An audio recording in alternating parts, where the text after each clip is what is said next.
നമുക്ക് രണ്ടുപേർ കൂടി ഒറ്റയ്ക്ക് സംസാരിക്കാനുണ്ട്. മുതലാളി വന്നു. റിപ്പോർട്ടർ ചാനലിലെ അരുൺകുമാറിന് എന്റെ വാർത്ത ഞാൻ മുന്നിലാണെന്ന് വായിക്കുന്ന നിമിഷത്തിന് വേണ്ടി കാത്തിരിക്കുകയാണ്. അതാ നിന്റെ വിഷമം അല്ല?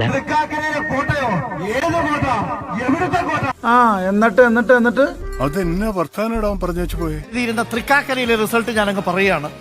അഖിൽ രാജ് എന്ന അഖിൽ മാരാർ 10,000 വോട്ട് പോലും തിരിച്ചു പിടിച്ചിട്ടില്ല എന്നുള്ള കാര്യമാണ്.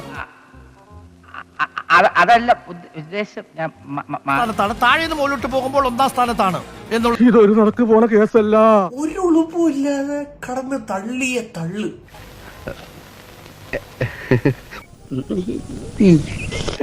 കൺഫേം ആണ്. അത്ര ആത്മവിശ്വാസമാ.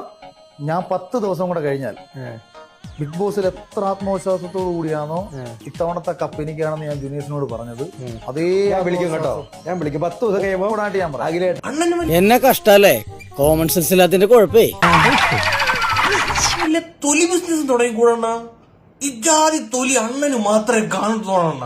ഇത്രയും ഉളുപ്പില്ലാത്ത നാണവും മാനവും ഇല്ലാത്ത പറയുന്ന കാര്യം 5 മിനിറ്റ് കൊണ്ട് അങ്ങോട്ടും ഇങ്ങോട്ടും മാറ്റി പറയുന്ന, അങ്ങോട്ടും ഇങ്ങോട്ടും ചാടിക്കളിക്കുന്ന ഇത്രയും ഒരു ഉളുപ്പില്ലാത്ത തൊലിയുള്ള ജീവി ഈ ഭൂലോകത്ത് കേരളക്കരയിൽ അണ്ണൻ മാത്രമേ കാണത്തുള്ളൂ.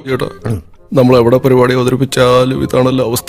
അങ്ങനെ ഇന്ന് ഇലക്ഷൻ റിസൾട്ട് വന്ന ദിവസമാണ്. UDF കേരളത്തിൽ തൂത്ത് പറക്കിയിരിക്കുകയാണ്. എന്തായാലും കുറച്ച് നാള് നമ്മുടെ പിണറായി വിജയൻ പോയി വീട്ടിൽ ഇരിക്കുന്നതായിരിക്കും ഏറ്റവും നല്ലത്. കാര്യം ഇതെങ്ങനെ കേറി?